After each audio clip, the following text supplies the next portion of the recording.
first off, just wanted to say good afternoon. I'm loving seeing everybody in the chat talk about where they're from and what organization they are representing. So wanted to first just introduce myself. I'm not really of much of importance here. I'm just the back of house guy. My name is Caleb Powell, and I am an environmental scientist for the Tennessee Department of Environment and Conservation's Office of Sustainable Practices.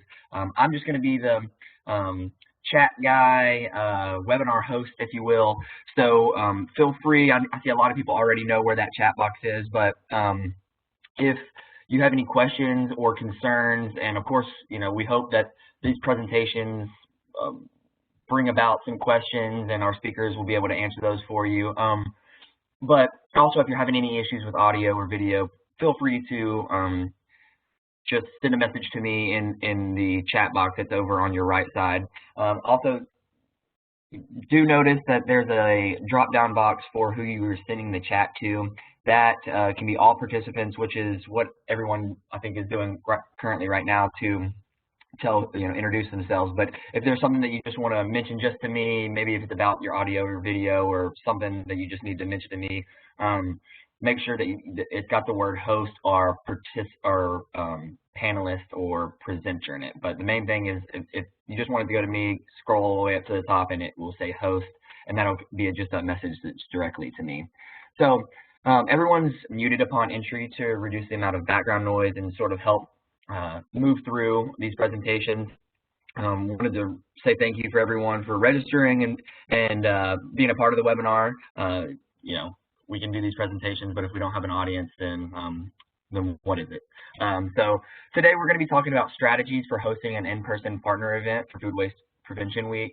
We are recording this, so I had a couple people email and say that they double booked and they weren't going to be able to be on the live version of the webinar, but we will have this on our YouTube channel, and this can act as a resource for you. So don't feel like you got to take a bunch of notes. It's going to be recorded, and you'll be able to check back in on that later on. We really appreciate our speakers and our presenters. I'm going to pass it on over to Ashley Cabrera, and she's going to get us started.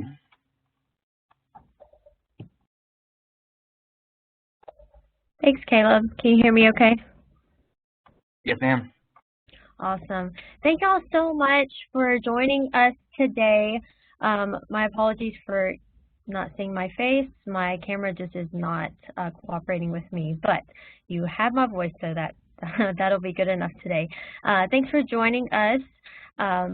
Like Caleb said, for our webinar, are discussing hosting in-person events as a partner for Food Waste Prevention Week. And this is the this coming year is the fourth year that we'll be doing Food Waste Prevention Week. And we're so excited, and we've learned a lot over the past few years, and we're really excited to put this on this year and really help you feel prepared to host your own in-person event for the week.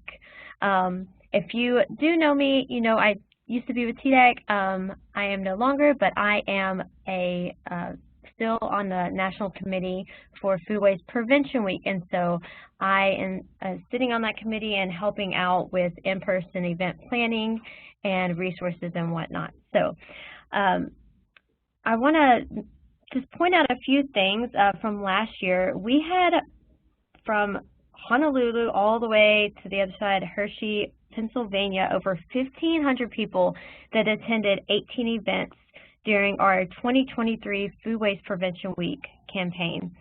And as our partners, you all let us know that you are interested in hosting more in-person events and needed just a little bit more time to plan and would benefit from hearing which strategies and approaches would help you maximize your efforts to both host an event and then capture content to be used later to amplify efforts. So I'm really thrilled today for our speakers to talk to you about some events that have been put on and what was successful and ways that can really help you be successful as well. Our first speaker is going to be Leanne Edwards. She's a program manager of Clean Memphis, who will share key elements in planning several successful Bread to Tap events over the course of I believe it's been, this next one will be the third year in Tennessee, in Memphis, Tennessee. So I'm going, and I'm ahead of myself. Let me make sure y'all know, and if you don't already know, Food Waste Prevention Week will be April 1st to the 7th. We'll be sending all that information out after this, along with some other resources I'll mention at the end, so y'all will know exactly when everything is and when to participate. But without further ado, I'm going to hand it over to Leanne.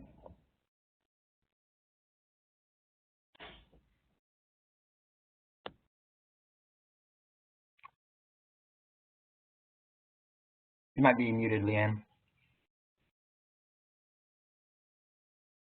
I was just saying this is my first WebEx experience, so hopefully it all goes smoothly, and then I was muted. So anyway, thank you so much for joining. My name's Leanne Edwards, and I'm the Director of Project Green Fork in Memphis, Tennessee. We are a program of Clean Memphis. That's an environmental education organization that was founded in 2008. I'll tell you a little bit about us as an organization, and then we'll go into the event, which is the fun stuff. So the mission of Project Green Fork is to develop a sustainable food system for all Memphians through food waste reduction, connecting local partners, and socializing green dining practices.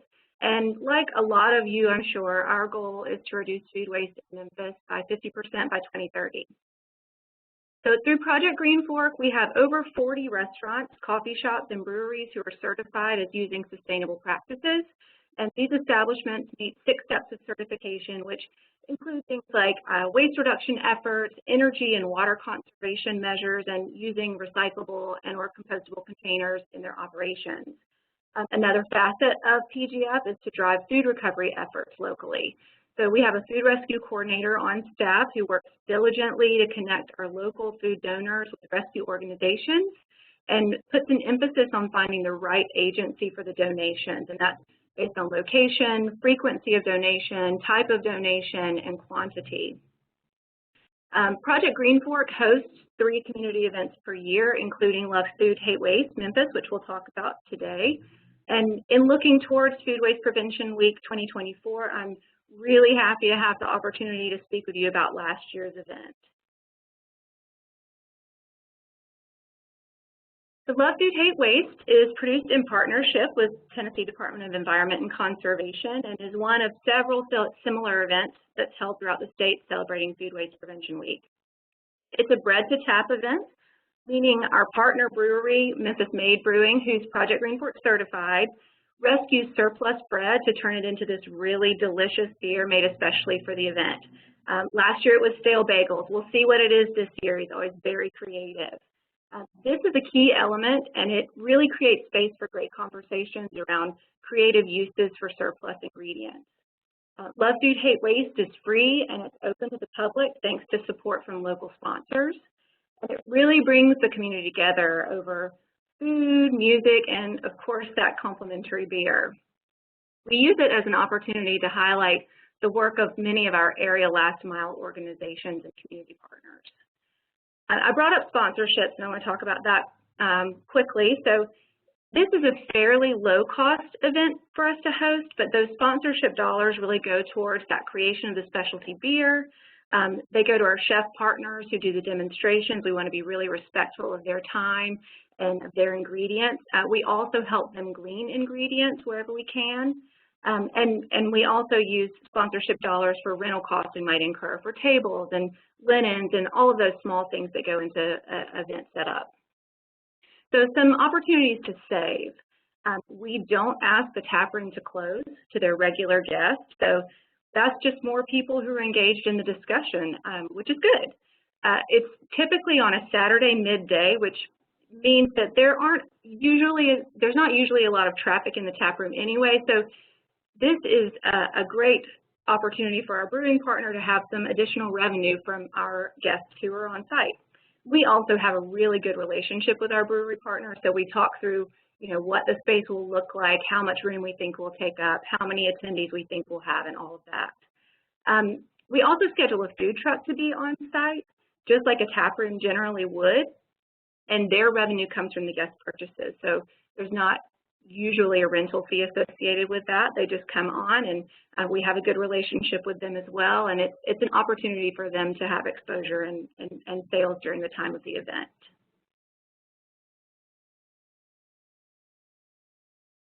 So again, we need partners to make these events happen, and we could not host it without them. TDEC is great in their support and help planning these events, and we also have representatives from the healthcare sector. They are very engaged in the idea of reducing food loss and waste, specifically when it comes to that food insecurity, which is a big issue here in Memphis, Tennessee. We also bring on our local community compost hauler and recycling service.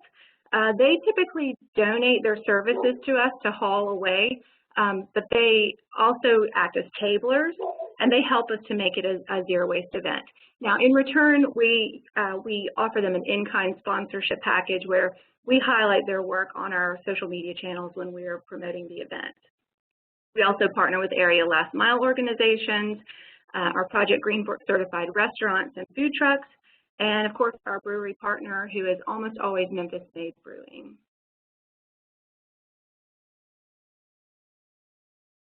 Let's talk a little bit about run of show. Start to finish, what happens at the event. So our guests are greeted at a welcome table that's hosted by our Clean Memphis team. At that table, we distribute an event map that has the location and the list of our partners who will be on site. And we also give them their ticket for their complimentary beer. They're more than welcome to continue to visit the bar, but we do one beer. We had just over 100 people in attendance in 2023. A lot of that depends on weather. It depends on what else is going on in the community. But our tabling partners set up through the outdoor space where they could visit with guests one-on-one and had a little bit of quiet from the activities that were going on inside. We also had that food truck outside. So it's really good to have things set up outside, especially for these community events that are free and you really just want people to engage, because we would have people stop by that were just curious about what was going on, and then they turned into attendees. So, you know, leave that door open. That's a really good way to do it. Inside the tap room, we hosted chef demos and food waste trivia. One of our chefs focused on turning leftovers into a next meal, and another focused on turning surplus ingredients into creative bites. And our attendees are able to watch the demonstrations, try samples of the dishes, and just really enjoy engaging with those chefs. A side note here is we find it really important to consider the availability of vegetarian and vegan offerings when we're planning our events. We almost always get asked for that. So one of our demonstration chefs is a vegan chef, and our food truck was a vegetarian food truck. Food waste trivia closes out our day, and it's really a fan favorite. It's just one of the things that everyone looks forward to. And the winner receives a swag bag. They also receive bragging rights. Again, our goal for this event is just to give our partners space to meet and engage with the community. And we address the issue of food loss and waste using those culinary demonstrations and trivia to educate on prevention. Our last mile organizations really educate on recovery opportunities, and our zero waste team members educate on diversion. It's just a fantastic opportunity for dialogue in a really relaxed and low pressure setting. Now, every event has wins and every event has challenges, and you can look back and see the things that went really well and the things that you want to change for the year moving forward. Of course, we were no different in this situation. So some really great things that happen. Love Food, Hate Waste. It allows our attendees to learn how to get involved, volunteer, and advocate for sustainable food systems locally. Something we did not set up for, but we found very valuable as a byproduct, is that our partner organizations met and engaged with each other. And for many of those partners, it was the opportunity to see each other, talk about their work, and connect for future opportunities. And that was a real win for both us and for them. So speaking of room for improvement, we meet as a team after every event and download what can we do better, and a couple takeaways with this. So one, it's really important to set clear expectations for the demonstrations and to be prepared with additional support. It's difficult for a chef to engage with the audience, talk through everything that they're doing, prepare the dish, get the samples ready to hand out, and then hand out the samples. So we usually have volunteers step in for this to provide assistance, and we also step in where it's needed. And two, if you're hosting it as a zero waste event, make sure that you involve all partners in the process and don't assume that everyone understands the practices. During planning, suggest to your tablers that they avoid bringing in single-use plastics, including giveaway packaging. We don't think about that all the time, but every pen, every reusable water bottle comes packaged in plastic. So just bring that to their attention so that they're aware before they come to the event. Also, if you can, assist your demonstrators with accessing compostable and recyclable material. It is a little bit of extra cost, but it allows you to control what's coming into the event. We provide compostable cups or plates and utensils, whatever the chefs need to hand out their samples. We provide that to avoid any confusion or potential contamination. And then at the zero waste station, you make sure your station volunteers are there to assist attendees to choose the correct bin. And also make sure that they approach it as an opportunity for education and not as a form of shaming. So go through with them ahead of time any containers that are going to be used at the event that you know of. You can't really control what people bring in from the outside, but what you know of, go through with them so that they can understand the appropriate stream for each, whether it's compost, recycle, or landfill, and we hope not to have a lot of landfill. Making sure everyone's aware of the zero waste plan and the process really makes for a smoother and more enjoyable event.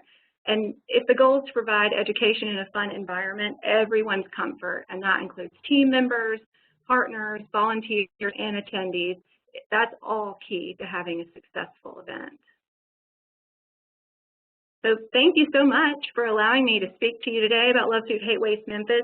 Again, it is one of my very favorite events of the year, and it really allows us to amplify our work, which is to provide communities with education and operational support to reduce food waste and reshape our local food system.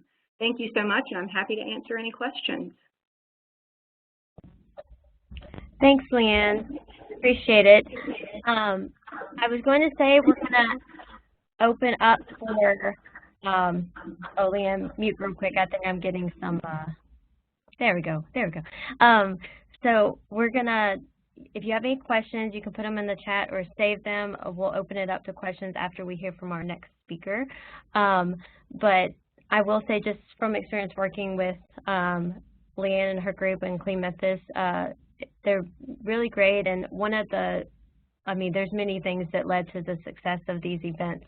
But one of the things is just knowing how to be resourceful and using those resources in the community, because if you try to put one of these events on by yourself, just with just one sole organization, you're going to have some struggles. It takes everyone in the community, and that's the point of these events too, is to bring the community together on one common cause and educate them too. So I just want to say thank you again, Leanne, and y'all be thinking on those questions. If you think it's not a great question or maybe it's too simple, ask it anyways, because you would be surprised how many other people are thinking the same thing. And we are doing this webinar just for those, even those simple questions to be answered today. So, but thank you, Leanne. We're going to move on to, so you just heard about an organization that have successfully hosted these events a few years in a row. And so next we're going to have Brad Bongiovanni. He is the Chief Creative Officer at Rocket Science Agency, and he's going to share his marketing and advertising expertise to teach us how to capture the content during the events and continue to use it to promote the organization and the messaging. So Brad, I'm going to turn it over to you. Thanks. Here we go. Thank you very much. My name is Brad Bongiovanni.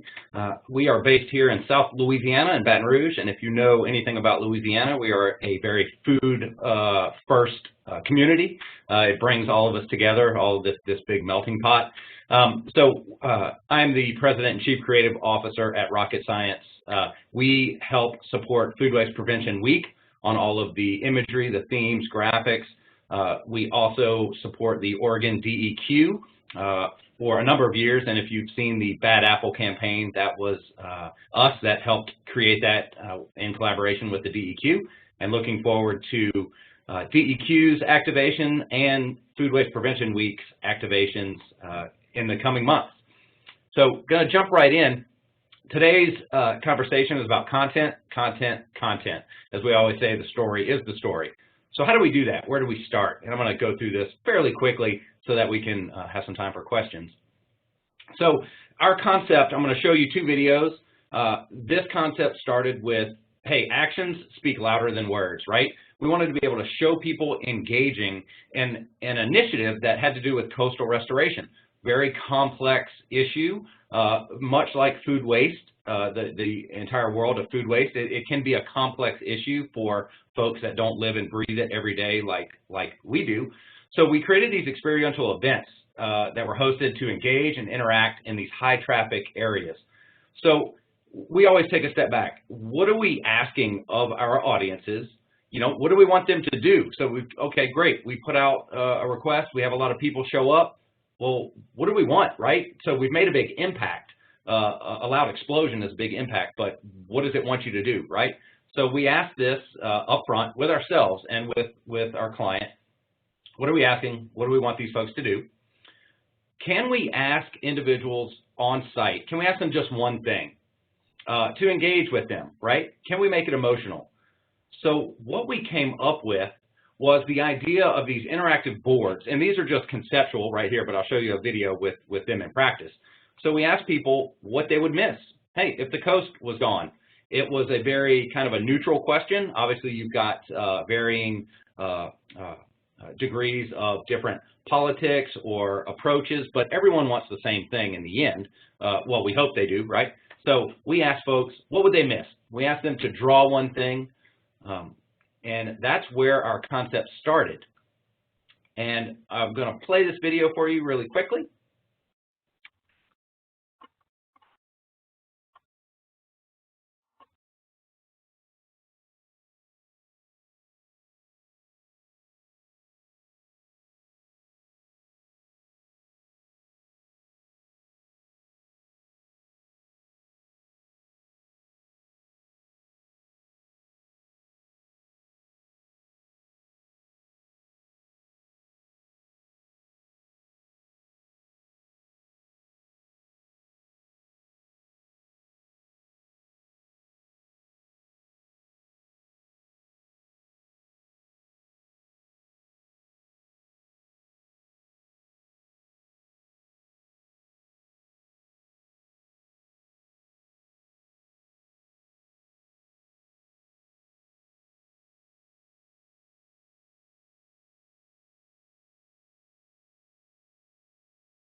Great, thanks, Caleb.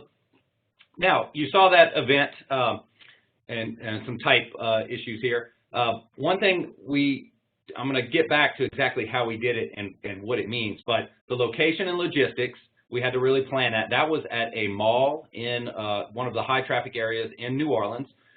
If you're doing something like this, you want to make sure that you have the right production permits or requirements at that mall. We had to get approval from them. As you'll see in the next video, we were on the street at a dead end at the end of Canal and right at the river in New Orleans. So we had to get a city permit to be able to be there and film.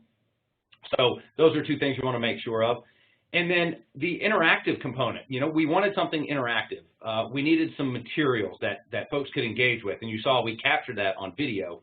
But one other thing that has really accelerated these types of events is having an event host or some type of influencer or person that can handle the ceremony. So we brought in, we did a casting call, and we actually brought in the woman that you just saw. She's an actress, and she does this for a living. And so she was engaging with crowds and kids as they walked up and drew fish and all these fun things on these boards. And so without that, it would have been hard to really kind of get a nice flow. So we've seen that hiring somebody to manage the event or be this person in charge really accelerates the content. And then we developed an interview guide ahead of time to help us. And again, this is just an example. So she had a script. So her script, and again, this is she deviated in real time, which is fine, but she knew the major points. Hey, our coastline is disappearing. We need to save it, right? So if it's gone, draw what you would miss. And so we developed this packet that, and then again, we practiced. We did some staging. We went through some scripts, just like you would as if you were filming a TV show. We had some logistics. So great, we came up with this concept. Hey, we could rip this paper down and folks could draw, but we don't want to have to rip it every single time. So we got with a large format printer and found out that we could do a magnet board. So it's actually, we made it look like it could be torn, so we could tear it off, folks could draw, and then we could reset. It was a magnet, and it stuck right back on there. It's like this flexible material. So really efficient. And the other video, which you will see, is stickers. And so at these events, we had to have some materials, right? We wanted folks to be able to engage, not just draw on the board. So we had these small field guides. We had stickers. We had a whole button board that folks could go up and grab buttons. Then we had kind of this flyer, one sheet, where they could go and take the pledge. This was part of a bigger campaign for securing coastal restoration funds across the Gulf South. So again, we developed a shot list ahead of time. We even drew out storyboards, trying to figure out, hey, how do people walk up to this board? Where could we set up cameras? How could this work? We knew we wanted to capture photography and video of everything that happened. And another thing, if you are doing that, you either have to have, depending on the municipality requirements, either have to have a photo release signed by those that actually go up and draw, especially if they're minors, or you have to post a form or a notice saying, hey, video in progress, if you are coming in here, you consent. But again, check with your local rules requirements. A little bit behind the scenes, you can see how we shot it. We had a film crew that came and did that. Some really nice shots there. I'm going to play this next video for you, and this is the next version. Caleb?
So, perfect. Thanks, Caleb. So here's some other shots. The video was a little blurry. You heard the one comment, what would you miss? You know, my city. I mean, it's so authentic, right? And that's what we were after. We were after these real moments. Here's a photo of the button board where folks were coming in and taking a button of which type of animal or species they would like to save. Here's another shot. Again, you can see we've got a lot of photo captures, not just of the live event, but then also individuals as they were interacting. So some alternate strategies to get people out here. We want to talk about the invite. You know, we want to make kind of a big splash if we are sending this out through direct mail or email or posting it on social. Want to make sure that there's a cohesive nature to everything that's being posted about the event. And especially in the community, you can, community boards, we put these out across New Orleans to let folks know that there was going to be a coastal restoration event in certain areas. Another thing, you can do a lot of user-submitted candid content. This was a camp in North Carolina where we gave kids, we gave them phones or let them use their own phone, set them out across the camp and documented from their perspective. So you can see here the style's a little bit more natural. It's a lot of folks smiling. Just another strategy that we've done where you can curate a lot of different content from a different perspective. It's not so overly produced, which is kind of a nice thing. So you could have disposable cameras set around or invite kids to do some fun things there. Again, there's some photo editing tips that we have. You can, you don't have to hire a photographer. Obviously, all of the phones now are so powerful. We have some tips about how to shoot and autocorrect if you don't know how to do that on an iPhone. There's some tips there. Again, we will post this so you can go back in and read all the steps there later. And another way, here's some just kind of a wrap up as we, some of the things we do in our own agency. We try to keep it simple. Try to keep, when you're posting, the focus on 1 or 2 items only. You can see here, Happy National Margarita Day. This solid color with that one glass, strong imagery, strong colors, all work together but can still be independent of each other. National Video Game Day. So whatever event you are having, maybe think about making the event or the materials look like the actual event. So if it's a bread to tap or a brewery, you can really lean into that that culture, like we have with the video game or even the king cake at the bottom. So talk about results. So why did we do it? Why did we do that? Having an event downtown New Orleans, we probably just reached a few hundred people, right? But that's not going to move the needle. However, capturing what happened, producing those videos based on that event, went from a few hundred people to over 250,000 views within about 3 weeks. And again, this was a hyper-targeted south, New Orleans and going south on these little coastal communities, and it just blew up. It was huge. So we were able to reach and amplify those efforts just exponentially by producing that video of the event. We had over 21,000 people sign these, do the pledge signatures, which was incredible, and 10,000 likes, comments, and shares. This was a few years back, this campaign, but even by today's standards, this is still very, very good. So we were extremely happy. So I want you to start thinking about, again, how can we capture content and use it and space it out over time?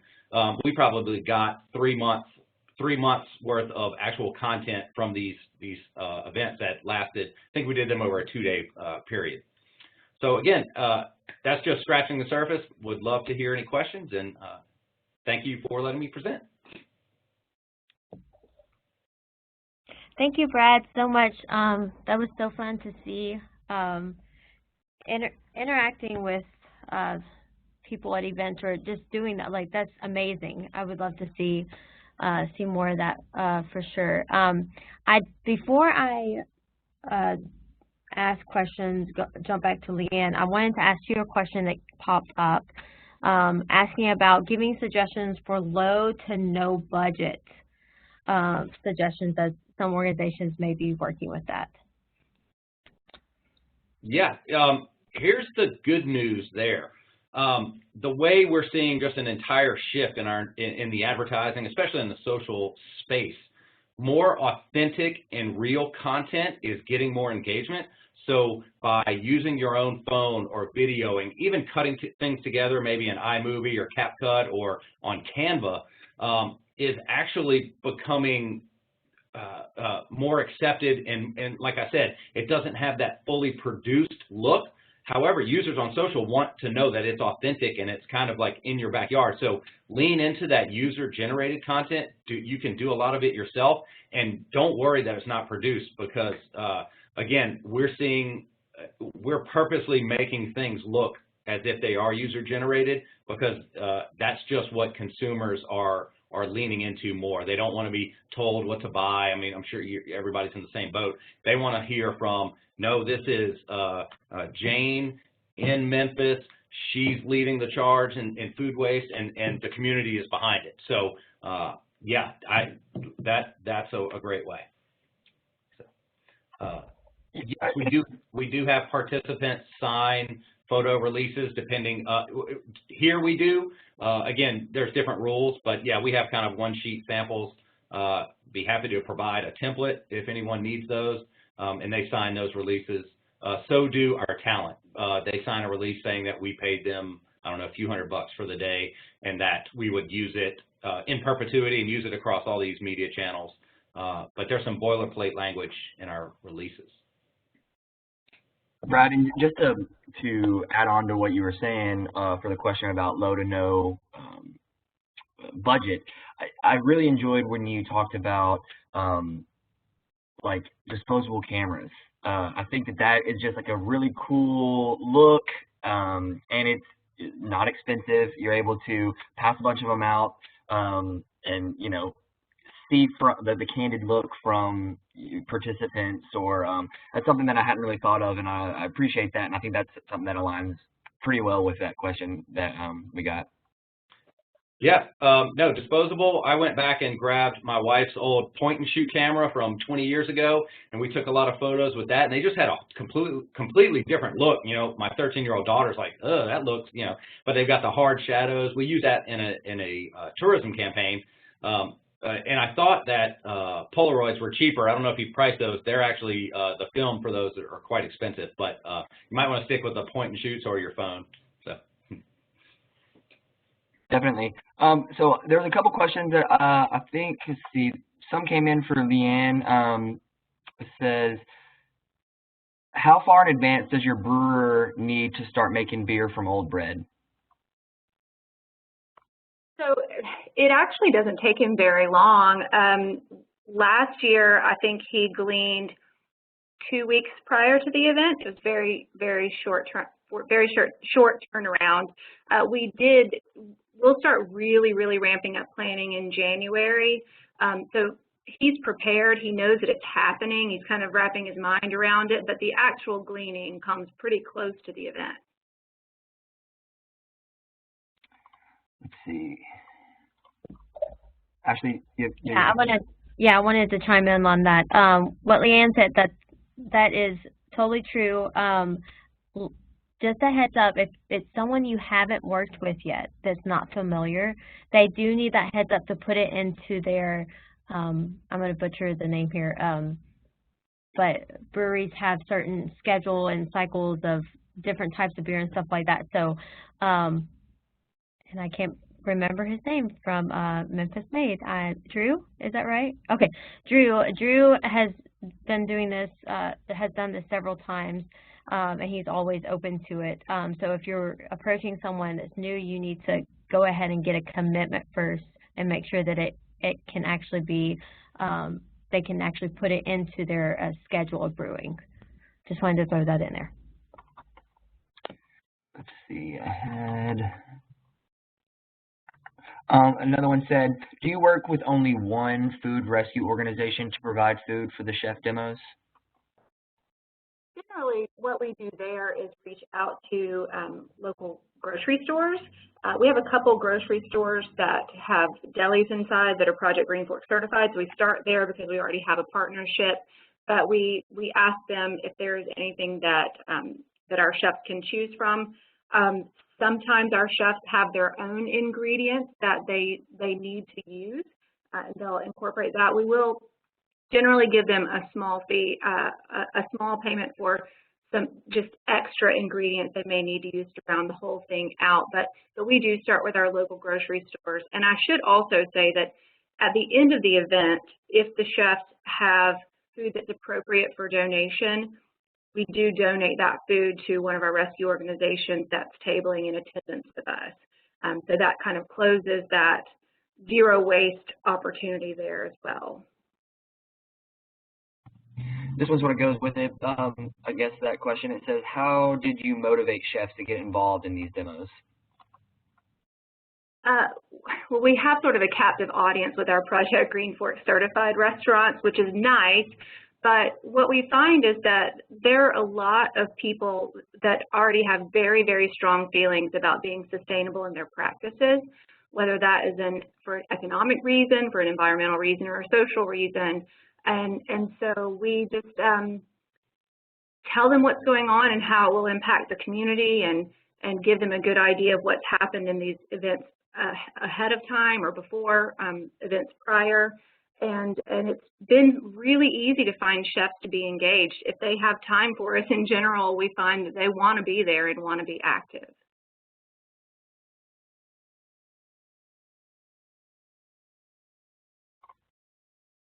All right, let's see. I got another one that says, we have a food pantry literally across the street from a brewery. How do we get them to a Bread to Tap event? We start getting our tablers signed on with us. Like I said, we started putting bugs in the ears. Maybe messed up that metaphor, but we started kind of tapping people and saying, hey, don't forget Food Waste Prevention Week coming up in April. We'll be excited to have you there. Our food rescue coordinator has direct relationships with a lot of last mile organizations in town.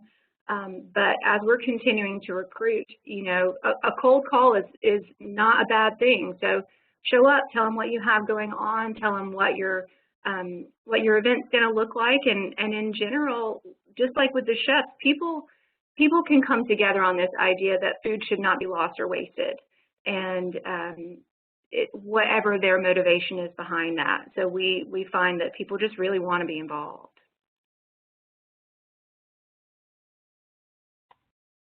There's a couple more.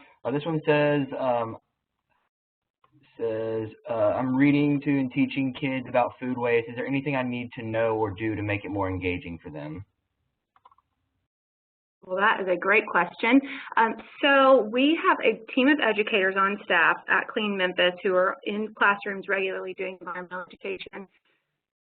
And the most engaging process is we do food waste assessments with them during the lunch period. You need to get sign on from the school district connected at the school so that, you know, you're not just showing up and doing this assessment, but we actually go through the process of finding out what's going to be on the menu and separating it all out as kids are done with their lunch trays. Then the students who are involved actively sort it and weigh it and take surveys about why the food was wasted, and it really brings it to life. Sometimes you don't realize until you're faced with it actually how much food is being thrown away, and even good quality food. I would say that our school system does a really good job of providing quality food to our students, but it just gets wasted sometimes. And so engaging students in this sort of service learning is a great opportunity to really teach them about how to reduce food waste. We take it beyond that. We show trends, let them pick out trends and what they've seen, and then we allow them to make recommendations to their school cafeteria. We take it back to the district as a whole with recommendations. So anytime they can be in action is when it gets the most engaging. Yeah, and there's some answers and some suggestions that are in the chat also for everyone that's asking questions. Also make sure that you're checking the chat. I've been seeing a couple things like Elaine said, we have some great K through 12 resources on the Food Waste Prevention Week website under Get Involved. So there's some resources there for you. And then someone also said a suggestion is vermicompost. Even if it's just a class, you can bring in a container and show the kids. There's also like participation in K through 12 art contests. So there's lots of resources out there. And let's see, there was a couple more questions. This one says, is it a continuous demonstration or at the event there is a specific time for them? So I don't know if that was supposed to be for Brad or for Leanne, but whoever wants to answer it. That sounds probably like me, maybe. So we do set up times for the demonstrations. We do one, and then we have a break, and then another, and then we have a break, and then we do our food waste trivia. so that people can kind of mill in and out and be engaged with the partners who are outside as well. And we generally plan them in about 30-minute blocks. And then this last little question says, how soon are you contacting partners? We're starting now. We try to have about 10 to 15 tabling. So we put the call out there, hey, this is happening, we would love to know if you're interested, and then based on the responses we get, we'll really dial it in, make sure that we have a good mix of our participants from last mile organizations and other community partnerships as well. But this is plenty of time to get on people's calendars for the events coming up in April. And a note to kind of recruiting other partners, what we found, even if you have photos of last year's event, put together a quick one sheet, walk in there. I mean, somebody can walk in my office and tell me about an event, but when they hand me something, anything, say, hey, look at what we did. Here's, what's the value prop? Hey, we want to bring these new audiences to your brewery. Okay, now you got me excited. You got me on the things that I care about and on the financial aspect, which unfortunately that's the world we live in. But we need to make it enticing for them. So yeah, showcase some of the benefits, and then you can talk, hey, we promote this event across XYZ, direct email, social. All these things are added value for those venues. So I highly recommend, you'll probably see higher success rates with something like that, a packet that's put together. We had another question that came in that asked, do a lot of people leave after the one beer, or are they staying around? Well, we make it really fun, so they stay, right? Everyone wants to stay for food waste trivia. No, in truth, people stay. Generally, we've had it as a 2-hour event and as a 3-hour event. After the event is over, people are still there. So we've had good success with that. That's awesome. Thanks everyone for your questions. I think that adds a lot to these live webinars that we do, and start that conversation. Don't see any more questions, but if you have those, feel free to send those to me, send those to any of the presenters. And like I said, this webinar is being recorded, so all of the discussion and presentations will be able to be looked at later on. So Ashley, I didn't know if you wanted to end the webinar with a couple words, but that is all for the questions as I see right now. Oh. Awesome. Did you miss a question? I heard you about to say something. Well, I just saw there's a couple things. Everyone, just make sure you're checking the chat out. Elaine put in a link to register as a Food Waste Prevention Week partner, and the link is in there. And then Brad also mentioned that there is, what are they called?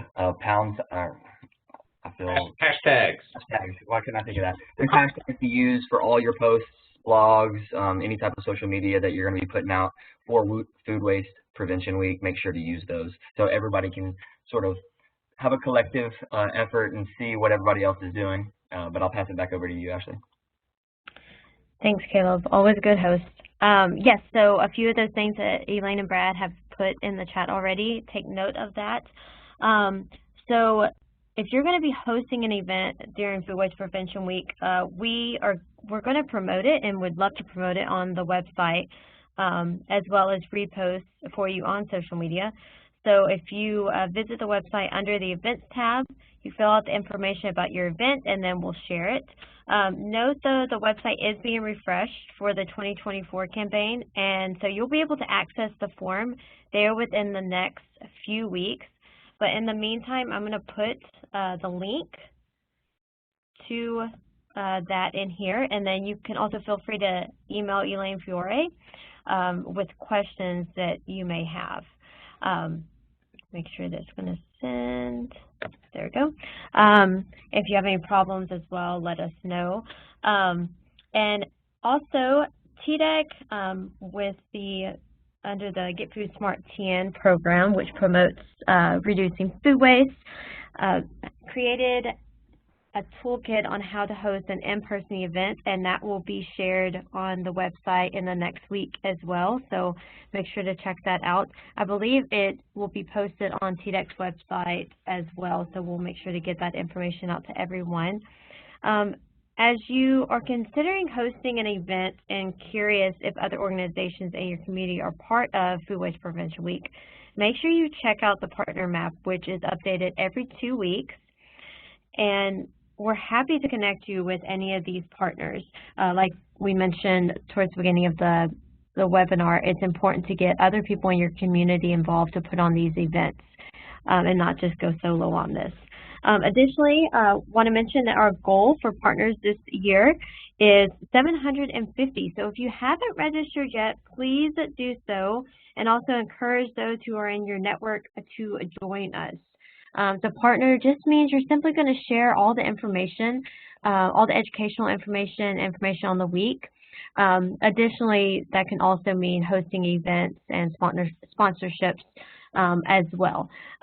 So make sure to register. If you have questions about that as well and questions about what it might look like for you to partner, please feel free to reach out to Elaine. But I don't have anything else. I just wanted to make sure that if you have any questions, please feel free, again, to ask them, and of course, reach out to Elaine, who is the one that's making all of this happen every single year. So I wanted to make sure I do not forget to give her a shout out, because without her and the fire behind all of this, I don't think it would continue to happen as successfully as it has been over the past several years. So thank you, Elaine, for that. And I saw a few other things in the chat asking about recording. Just like to remind y'all, we are recording this, so it will be available in the next few days and to go reference. As Elaine said, yes, our planning team also makes it happen. We have people, the representatives from all across the United States that really do a great job and take their passion and put it to work to really make this happen. So thank you all so very much. And without further ado, I'm going to end it here. And if you have anything else, again, make sure to reach out to us, and we're happy to help you.